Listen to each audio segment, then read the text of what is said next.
I think it is clear to believe in the power of ideas. Fresh thinking to the Manhattan Institute.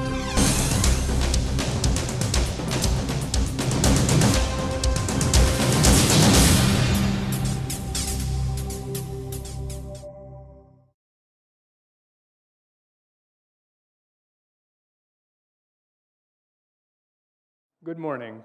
I'm Howard Husick. I'm the Vice President for Policy Research at the Manhattan Institute. Thank you very much for joining us this morning. We meet today to discuss a deceptively undramatic term. In fact, one can hardly blame those who run for public office and serve in public office if they wish to avoid the term. Infrastructure lacks the ring of jobs, economic growth, prosperity, but all of those goals rely on infrastructure. In fact, we at the Manhattan Institute have a serious current institutional commitment to improvement of American infrastructure. Later this month, we'll be releasing a report on the unappreciated potential for the build-out of the national electricity grid. In December, our Center for Rethinking Development right here in New York will be releasing a study on the importance of siting electric substations and its role in helping neighborhood renewal in the city. But our subject this morning is transportation infrastructure. Our cities, our industries, our entrepreneurs, and our wage earners can't prosper without the highways, bridges, tunnels, ports, and airports that serve, one might say, as the sinews of a well-functioning economy.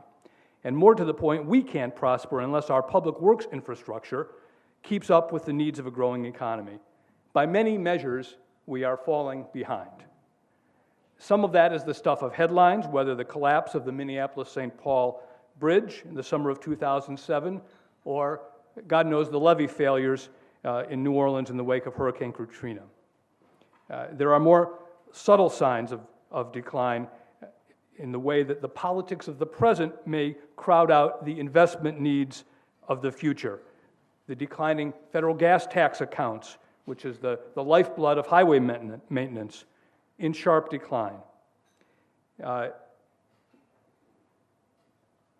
China this year will invest 9% of its GDP in new infrastructure. By comparison, we in the United States will invest just 2.4%. Even accounting for the fact that China is a developing nation and we already have an interstate highway system, or what's left of it, that's a yawning gap. The New York Times columnist David Brooks, returning from the Beijing Olympics, wrote about feeling humiliated as an American standing at JFK Airport, noting its lack of good transit connections to the city, after having seen the gleaming new corridors and train connections of Beijing, Shanghai, and Hong Kong. But we need not travel abroad to realize the problem. One need merely take a drive any morning on the Brooklyn-Queens Expressway, or reflect on the fact that it's taken the city more than 6 decades to make serious progress on an extension of the subway system.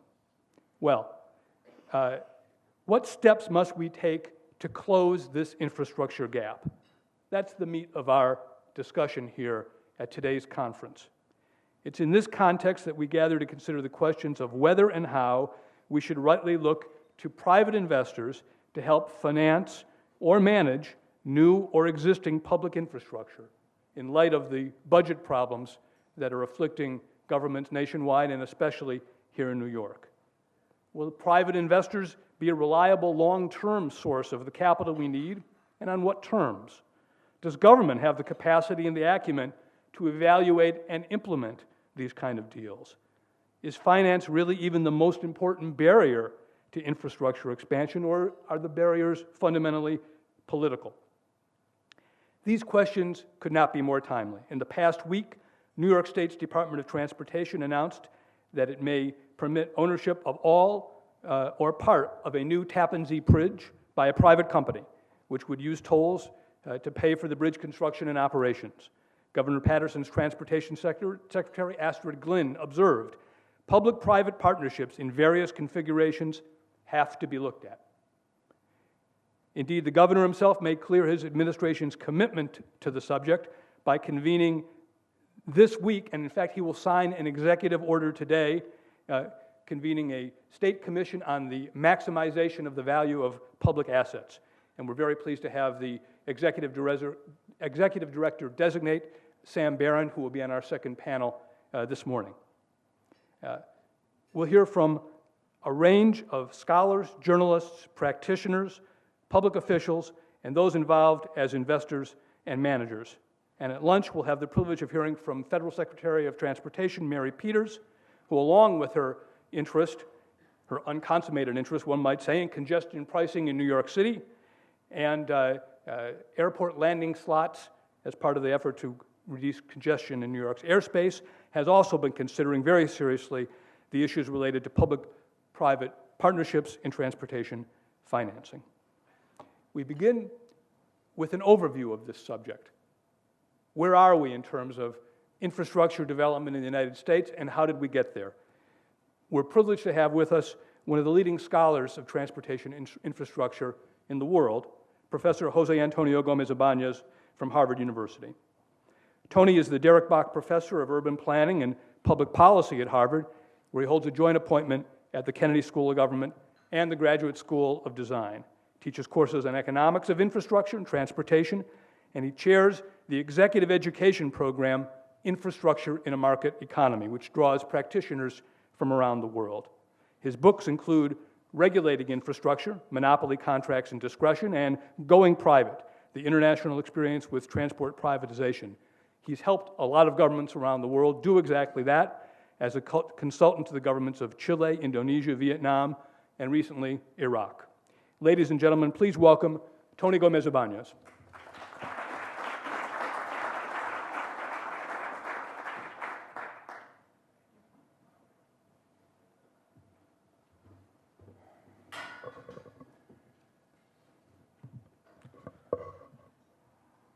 Well, thank you, Howard, for that generous introduction, and thank you to the Manhattan Institute for organizing this conference about a subject which we all care about and is so timely. I think those of us who work in the infrastructure area recognize that we have reached an impasse. That on the one hand, there are lots of experts and studies that suggest that we should be spending more on infrastructure than we are now. Maybe not as much as the American Society for Civil Engineers argues we should spend, but more. And on the other hand, we have a real problem in that the public is unwilling to support the increased gas taxes or tolls or other financial measures that would be necessary to support that kind of funding.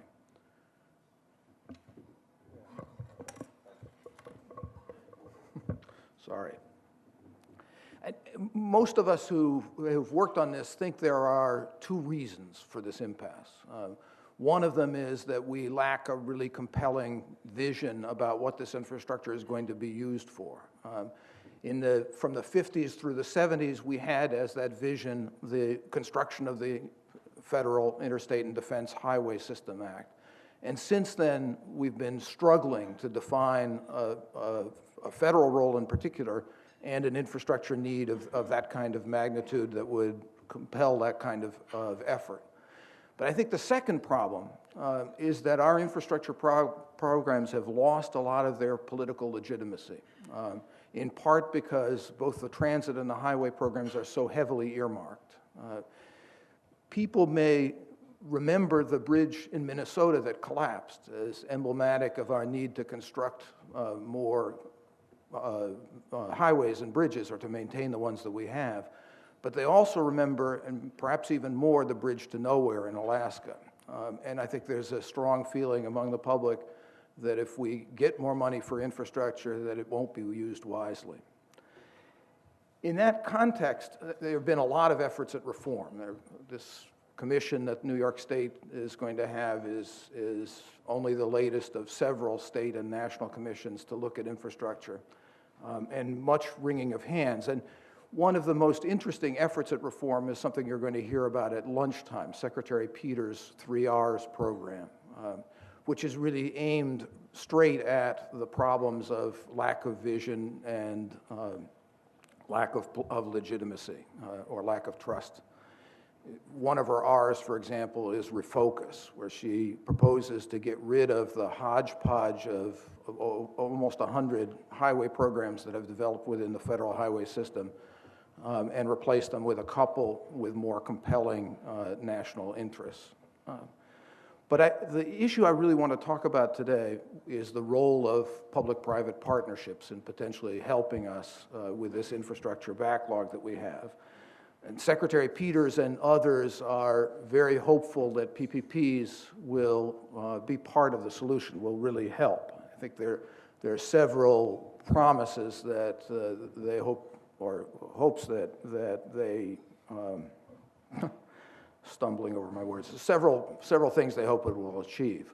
One of them is the ability to tap private markets, private capital markets, pension funds and others that are looking for long-term and stable investments like infrastructure.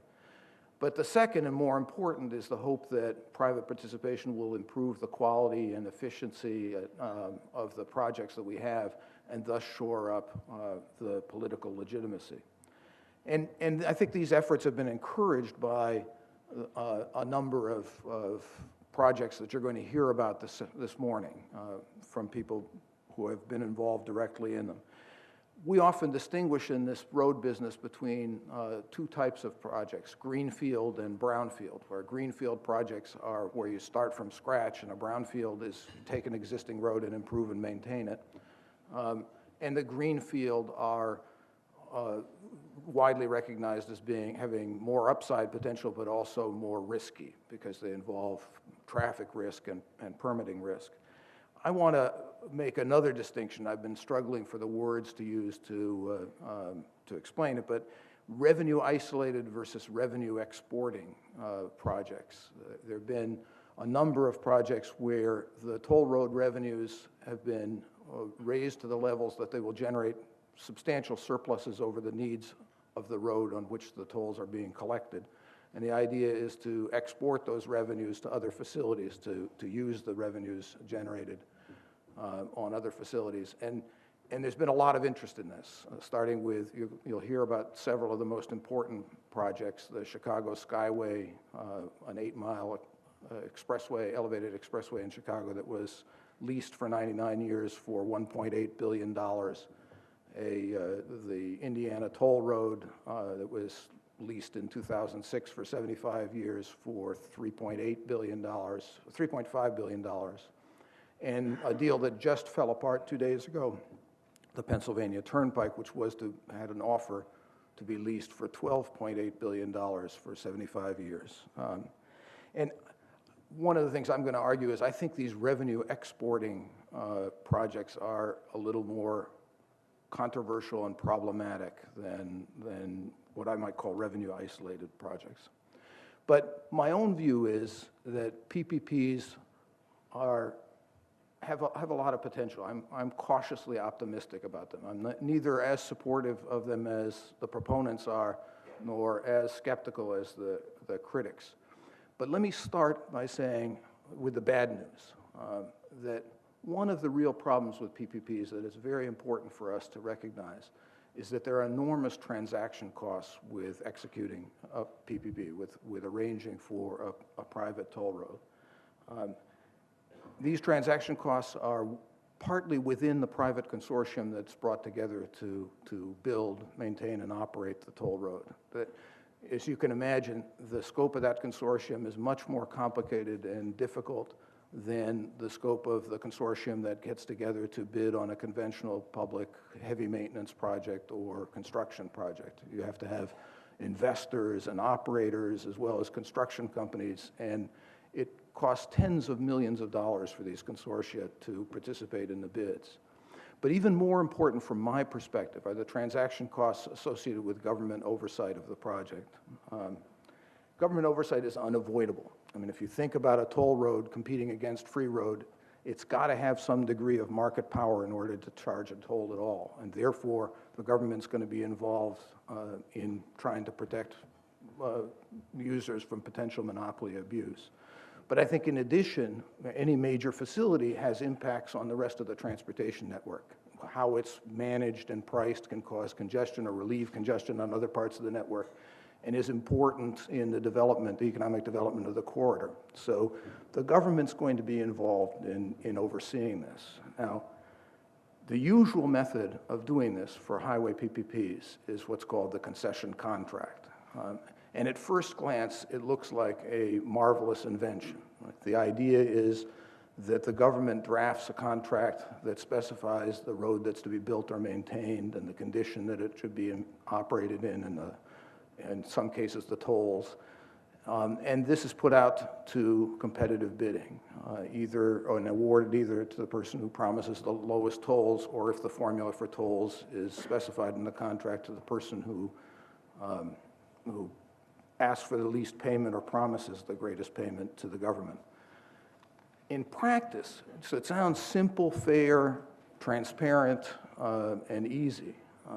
But in practice, drafting the concession contract is a lot more difficult than one would think.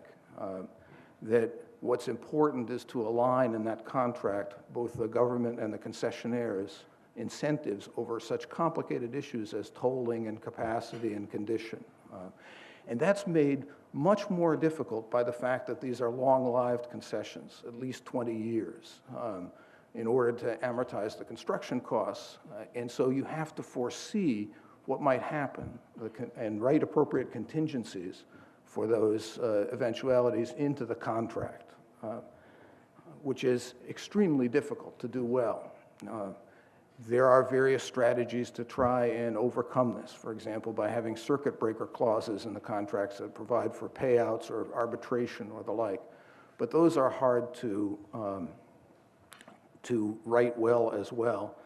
And the real danger is that the contract will become obsolete. Often it's obsolete over some unanticipated need to either accelerate or delay a capacity improvement. But if the contract doesn't foresee that eventuality and provide an adequate contingency for it, you are dealing with a very difficult situation.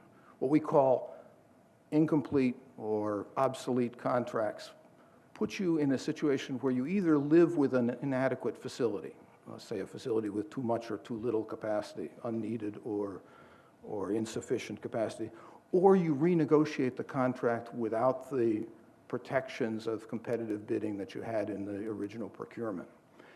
And these renegotiations turn out to be very controversial and very common as well.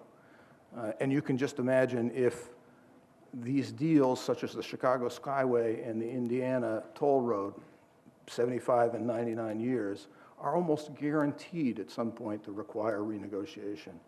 And if those deals have to be unwound with the many billions of dollars that are at stake in them, the controversy over that unwinding is going to be very serious.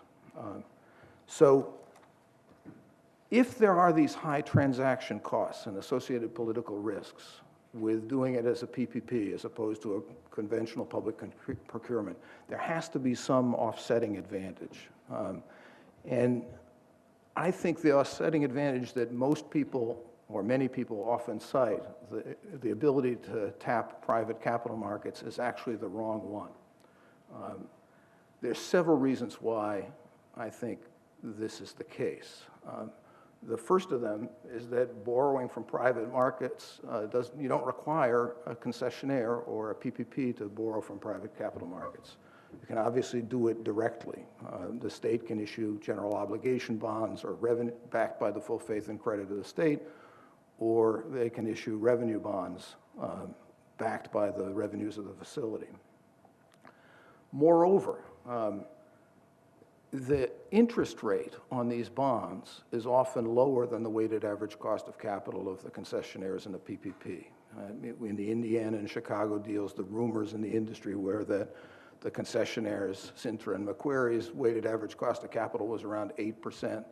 And when at that time you could probably issue, most states could issue a GO bond for about 6% and issue a revenue bond for about 7%. Now, economists will tell you that this difference between the public and private cost of finance is partly an illusion, or entirely an illusion. Part of it occurs because the interest on state bonds is not subject to federal income taxation. And in that sense, part of the lower interest rates is simply a transferred cost to the federal taxpayer. And part of it is also either an explicit or implicit state government guarantee, explicit in the case of general obligation bonds, implicit often in the revenue bonds. And that means that part of that cost, that discount, is just a risk that's being assumed by the state taxpayer for which he's not or she's not being compensated. But the fact that nominally, even if not in reality, even if you didn't do a full accounting of the federal and state taxpayer costs, that nominally public finance is cheaper than private finance causes problems. In that, obviously, with these capital-intensive toll roads, the cost of finance is an important determinant of the toll rate. And I think the desire to close this gap has caused some distortions in the design of the toll roads proposals that we've seen. In particular, in order to take advantage of the federal tax shields that come from accelerated depreciation, from being able to depreciate an asset, these leases have had to been extended, my understanding is, for 50 years or more. If you lease an asset like a toll road and want to depreciate it, the lease has to be longer than the economic life of the asset, and apparently the IRS has said that 50 years is the economic life of a toll road. But that gets you into the business of writing these very long contracts that are likely to be obsolete. So I don't think tapping private capital markets is the reason to do it. There's a second argument, a second potential advantage that may have be slightly more compelling, is that infrastructure spending, that privatization or PPPs will make infrastructure spending and higher tolls more politically acceptable. And one variant of that is the idea that it will help the politicians make difficult decisions that are politically controversial, such as raising tolls on a regular basis. That the concession contract will, in essence, kind of tie the hands of the politicians into these difficult decisions that are in all of our long-term interests. And there's a lot of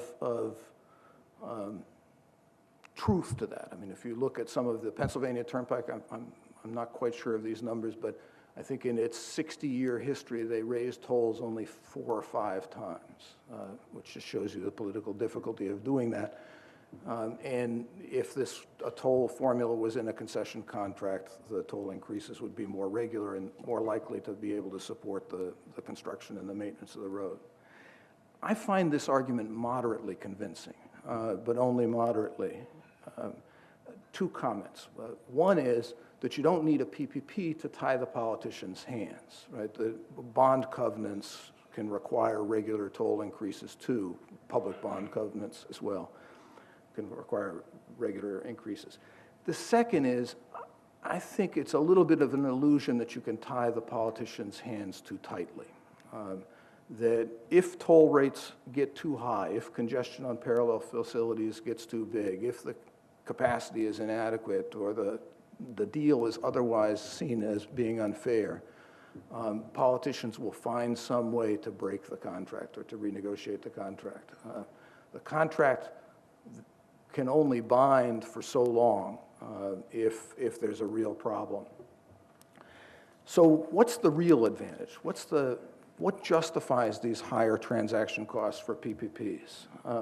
To me, the real advantage is if you can do it for cheaper, faster, and more innovative. It's real efficiency gains in construction, in operations, and in maintenance. Within the private toll road industry, the kind of figure you hear people say is that compared to an American state highway authority or a toll road authority, that they think that they can cut operating expenses by about 40% and cut capital expenses by about 25%.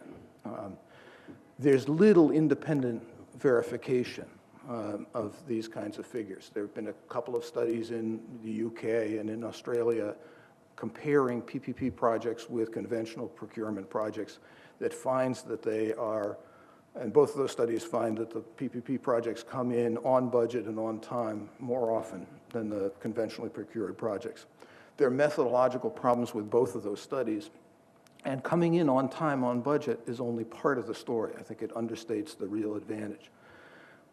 My guess, I'm sympathetic, my guess is that the private toll road operators are probably right. It probably is on the order of 40% operating cost savings and 25% capital cost savings. That's kind of consistent with the orders of magnitudes of savings that you see in privatization of other services and that, such as public transit, where it's easier to measure and more readily documented. And it's also consistent, you can imagine where those cost savings come from. I mean, one of them is the extension of conventional procurement has the for-profit motive in the construction and heavy maintenance, but not in operations. And so they extend that to operations. And, you know, there are lots of little stories. I'm not sure whether this is apocryphal or not, but one story was that Sintra McQuarrie told the toll road operators in Chicago that they could no longer have personal TVs in the toll booths. Well, I imagine that speeded up the flow quite a bit. The second, I think the more important, is consolidating the responsibilities for both construction, maintenance, and operations in a single entity. I mean, what this really permits is life cycle costing. It ensures that the design is being built with the maintenance costs in mind and that the preventive maintenance is done when it is needed rather than when there's money for it. And finally, I think if you talk to these private toll road companies and you've talked to state highway departments, you're impressed by the quality of the engineers and others that they have. I think with their pay scales and with their large systems, they can afford the kinds of specialized expertise that the state highway departments just don't have. And they might be able to get it through consulting, but it's far more cumbersome than having those kinds of experts in-house. I think the key problem is to demonstrate this advantage, right? To demonstrate the operating and capital cost efficiencies of the private operators, and so that people are convinced that they're worth the transaction costs. And that's where I come back to this business distinction between revenue exporting and revenue isolated projects. I think it's much harder to make that demonstration with revenue exporting projects because the emphasis is on raising money rather than on reducing costs, raising enough money to export, which is often controversial to the users of the facility that are being used as a money pump.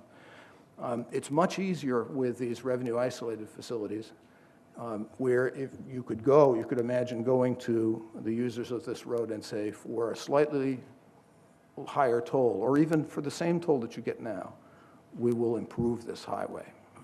That's politically a much more saleable deal and demonstrates. And the classic example that I like to cite that shows this is the Miami Tunnel, which unfortunately was the victim of a change of governors, but this is a tunnel between the port and the interstate so that trucks don't have to drive from Miami Port down Biscayne Boulevard, taking almost as long in that drive as they do to come from China, and causing a lot more congestion. And the state highway department's estimate of the cost of that tunnel was roughly $1 billion. And the implicit construction cost, the private engineers who looked at this when they were bidding, discovered they could build more of the tunnel and its approach roads at higher elevations. They could change the elevations a little bit so that not so much of the road had to be underwater. And the implicit capital cost in their bids was something on the order of 600 and 700 billion. There's a real, million rather. There's a real cost savings, right? That's what makes it worth trying to draft a concession contract that will work for that kind of thing.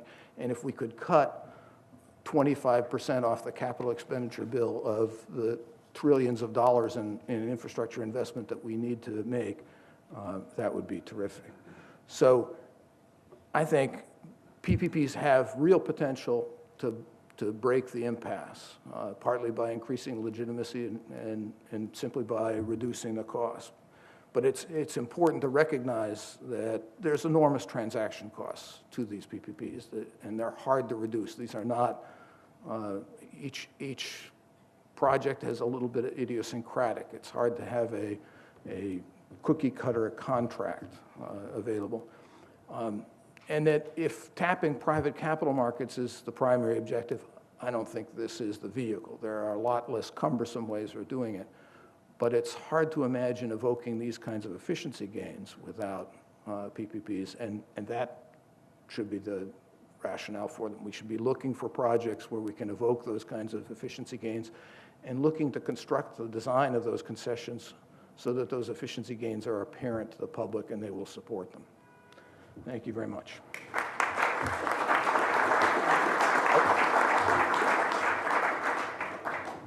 Thanks so much, Tony. I'd like to start with a two-part question. First is a naive question, if you don't mind, which is, from the point of view of an urban economist, why should we care so much about breaking what you called the impasse? What does it matter to us as a prosperous or potentially more prosperous society? And second, what's your perspective on why these PPPs have taken off more internationally than here in the United States? I feel like Sarah Palin. You can have a lifeline. Thank you very much. The question on urban infrastructure. If you think about cities, cities exist because of what economists call agglomeration economies, the advantages of proximity. The advantages of having lots of people working close together means that you can get access to specialized suppliers, mean that you get ideas from other industries. And these agglomeration economies occur both within industries and across industries. The disadvantage of cities is the congestion and pollution that comes from such high proximity. And if you think about how we make cities work, right, infrastructure plays a key role. That infrastructure is the means of making those congestion and pollution costs of the kind of high-intensity economic activity very tolerable, or more tolerable. And I am a little depressed when I see what happens in American cities versus what happens, particularly in our older American cities, versus what happens in developing countries or in even Europe. Madrid, for example, has invested enormously in both expressways and rapid transit for accessibility to the center of its capital. They complain about congestion all the time, but the amount of investment that they've made dwarfs the kind of investment that New York has made.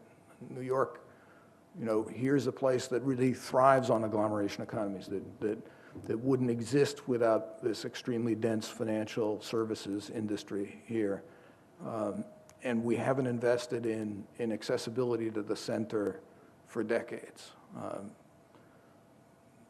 Another story, London, our nemesis in this regard, has opened up Canary Wharf by developing the Jubilee Line and the Jubilee Line extensions and the Docklands Light Railway, right? And they're now in the midst of approval for a 16 billion pound, which means $32 billion cross-rail project to bring more capacity into both their old and the Canary Wharf financial services districts.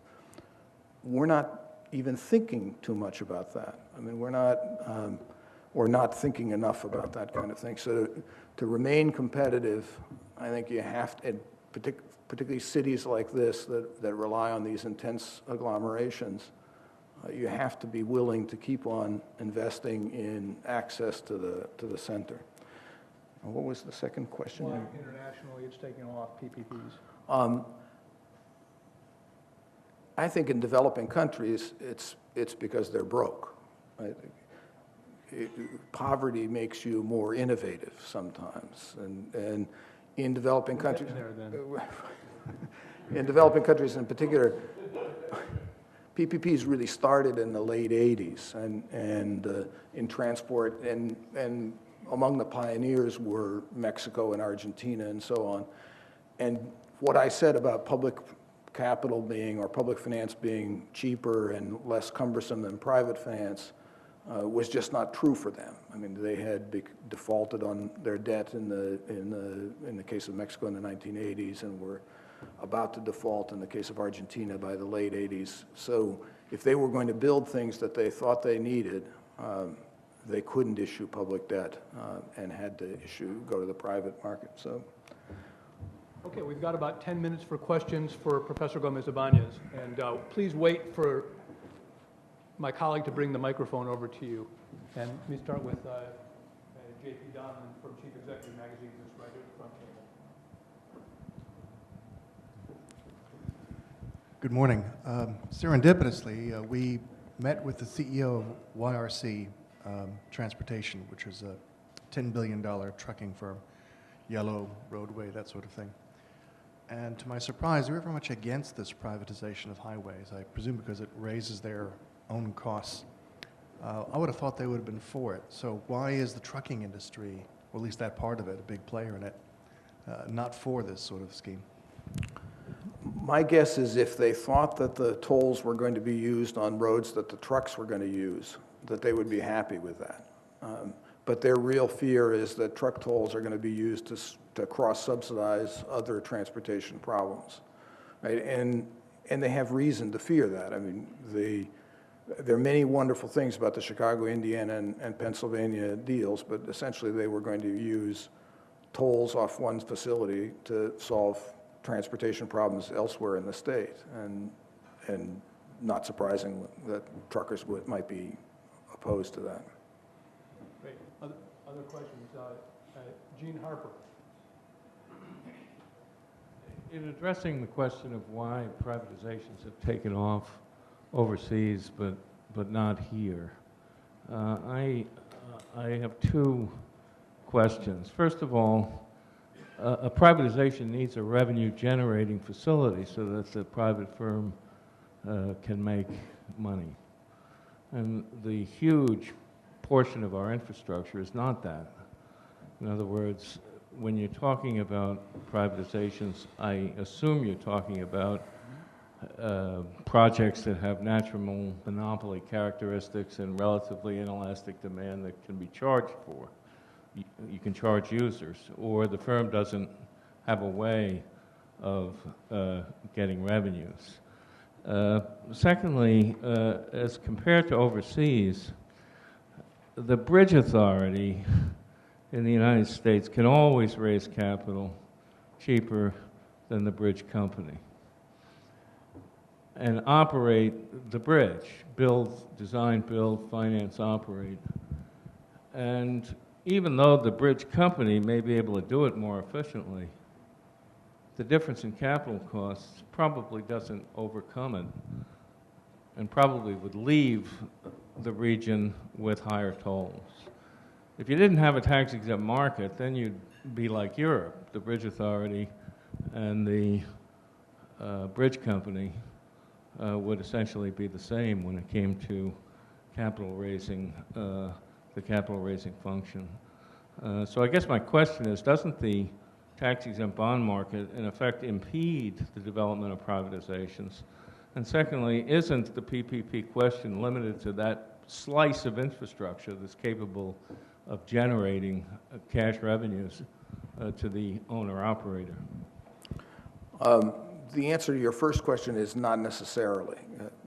Many PPPs are done on an availability payment basis rather than on tolls, either where it's difficult to collect tolls or where for environmental or congestion or other reasons they don't want to collect tolls, or where they don't want the private operator to suffer the revenue risk or the demand risk. They don't think that that's in their control. The Miami Tunnel, for example, I'm not quite sure what the reason was, but they didn't want to charge tolls on it, perhaps because they didn't want to have some trucks avoiding the tunnel by traveling through the city.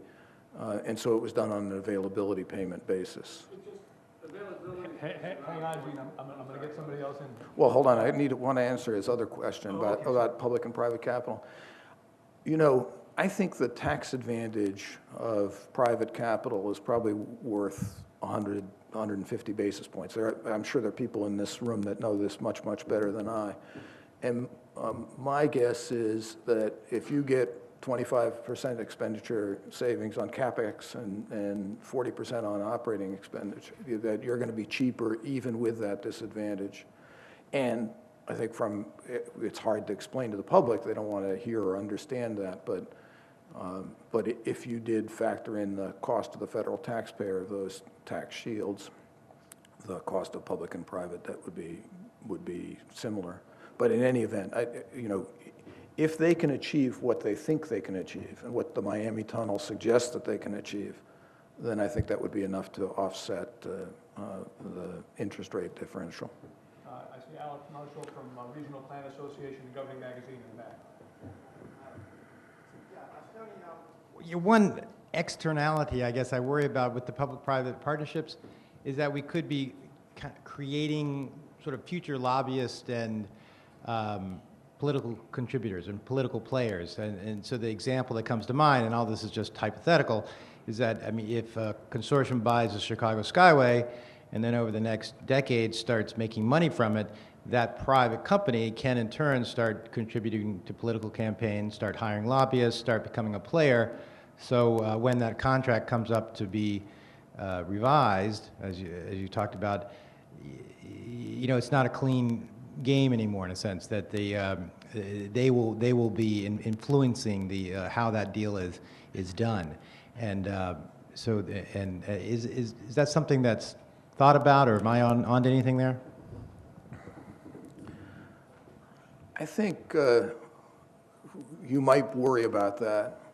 I also worry about the opposite problem, that toll roads are something that everybody has an interest in opinion on.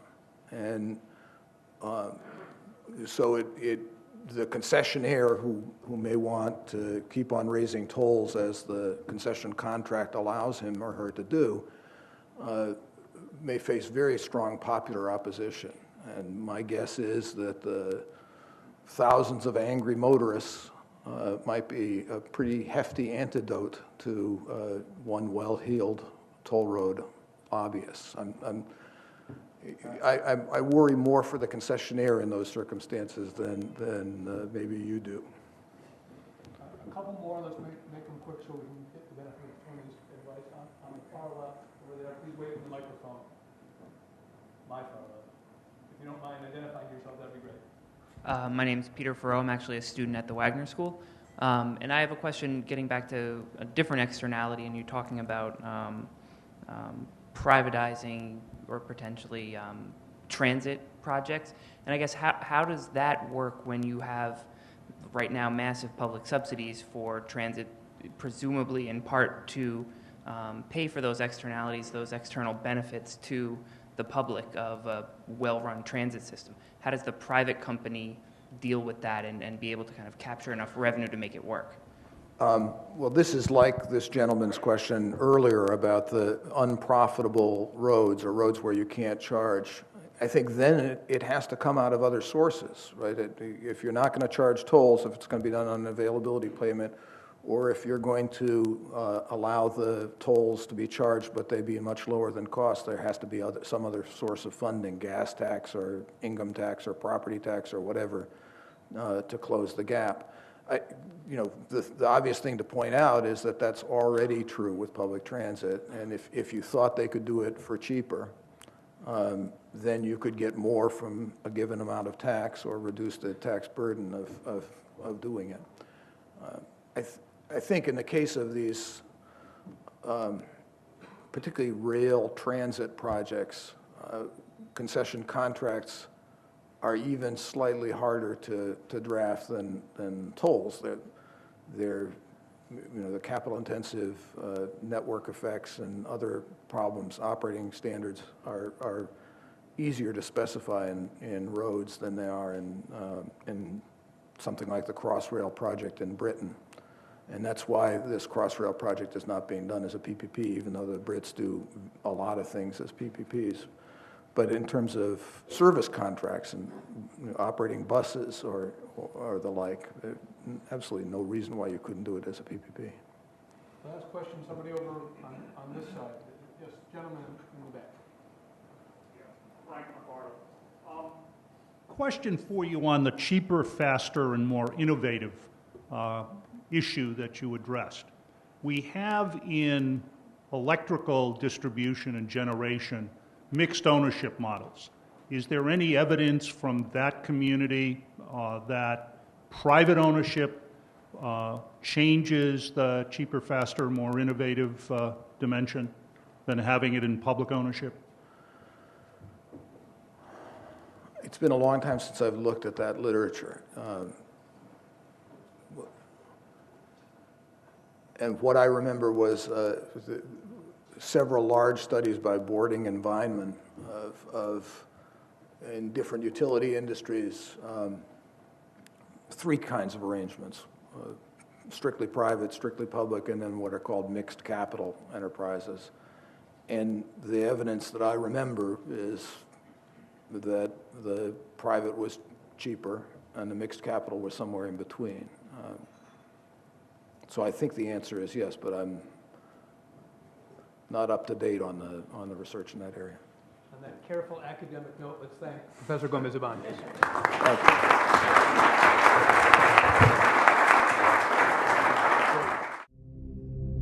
I think it is clear how fortunate we are to believe in the power of ideas. Supply the common sense and the fresh thinking of the Manhattan Institute.